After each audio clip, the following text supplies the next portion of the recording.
Baik, Assalamualaikum, salam sejahtera.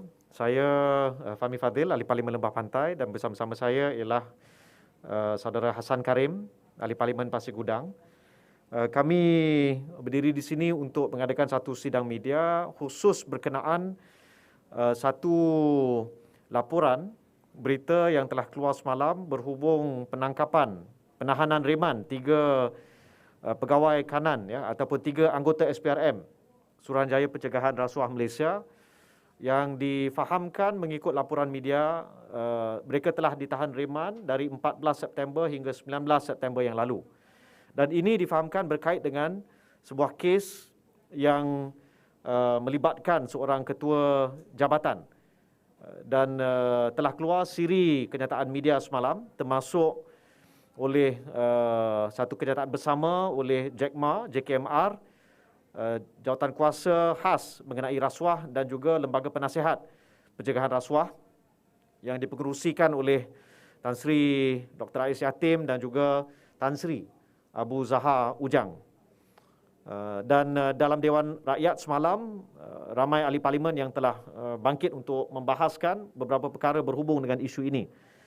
Ini adalah satu perkara yang agak mengejutkan, memandangkan apa yang berlaku ialah yang dikatakan penangkapan ataupun penahanan reman oleh pihak SPRM terhadap anggota SPRM.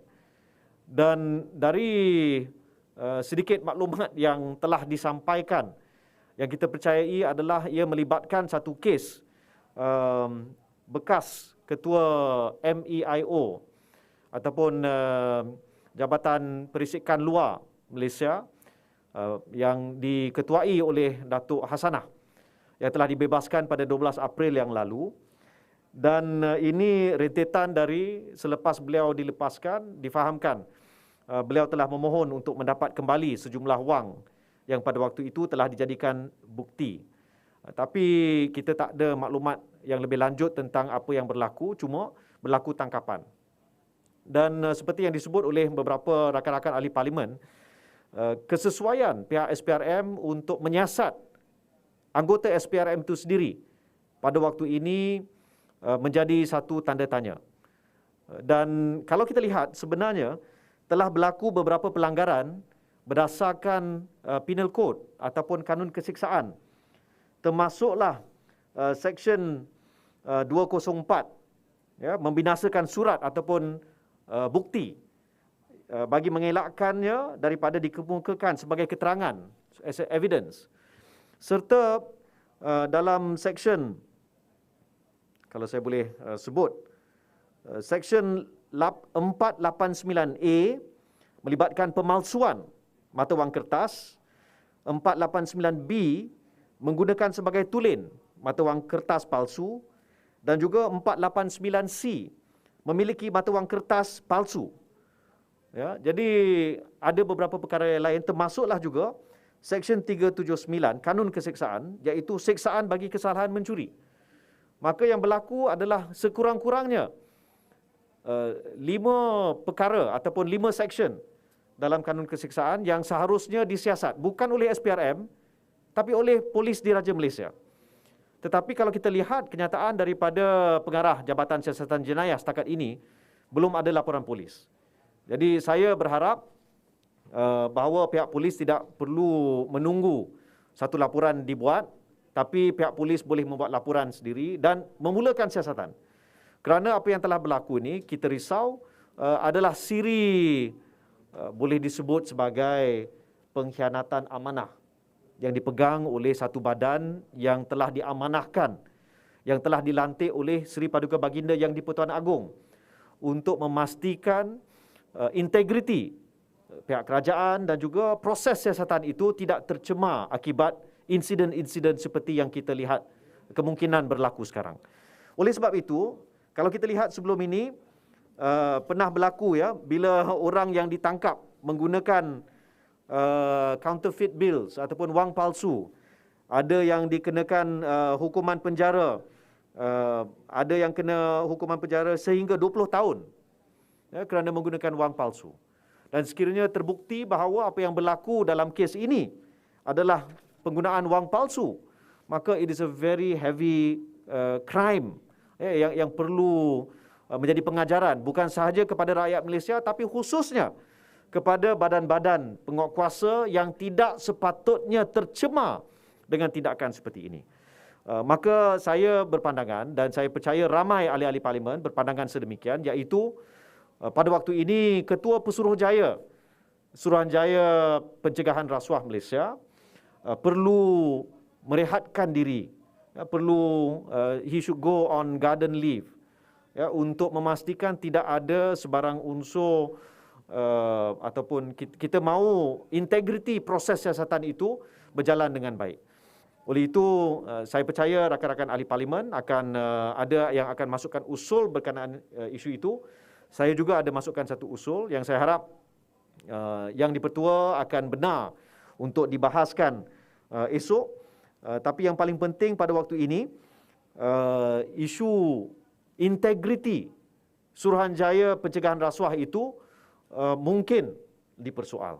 Jadi adakah kita bersiap sedia untuk menghadapi keadaan di mana rakyat sudah hilang percaya terhadap institusi SPRM? Saya rasa dalam usaha memerangi rasuah, kita perlu pastikan SPRM is beyond reproach ataupun tidak boleh dipersoal integritinya.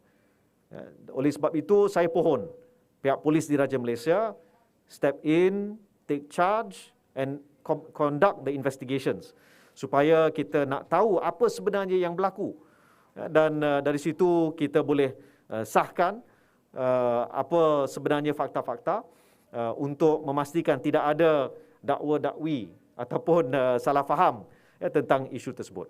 Saya ingin menjemput Saudara Hassan Karim untuk menambah. Terima kasih YB Fahmi. Saya menambah sedikit saja. Saya ahli parlimen Pasir Gudang. Saya juga telah dilantik oleh Yang di-Pertuan Agong untuk menjadi salah seorang ahli jawatankuasa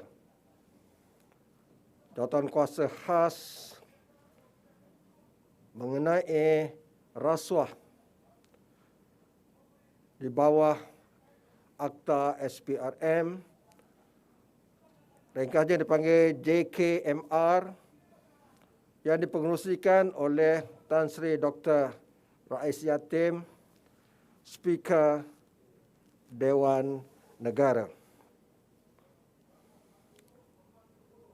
Saya mengambil berat perkara ini kerana di dalam titah Yang di-Pertuan Agong ketika merasmikan parlimen pada perenggan 56 ucapan baginda menyebut perihal pentingnya kerajaan dan semua pihak, agensi-agensi menentang rasuah ini supaya negara kita akhirnya akan bebas daripada amalan rasuah ini. Secara ringkas dalam ucapan saya terhadap titah Yang di-Pertuan Agong itu, saya mencadangkan antara lain supaya SPRM ini diletakkan di bawah parlimen, tidak lagi di bawah bidang kuasa Perdana Menteri. Dalam kes spesifik yang disebut oleh Yang Berhormat Lembah Pantai tadi, saya melihat ada beberapa perkara yang tak kena dalam usaha apa yang dilakukan oleh SPRM. Pertama, saya perlu menyatakan, saya bersangka baik kita mengharapkan dapat empower, memertabatkan SPRM ini supaya menjalankan fungsinya sebaik yang mungkin. Tetapi dalam kes yang melibatkan 3 pegawai SPRM ini, ada beberapa perkara yang merisaukan kami. Malah semalam,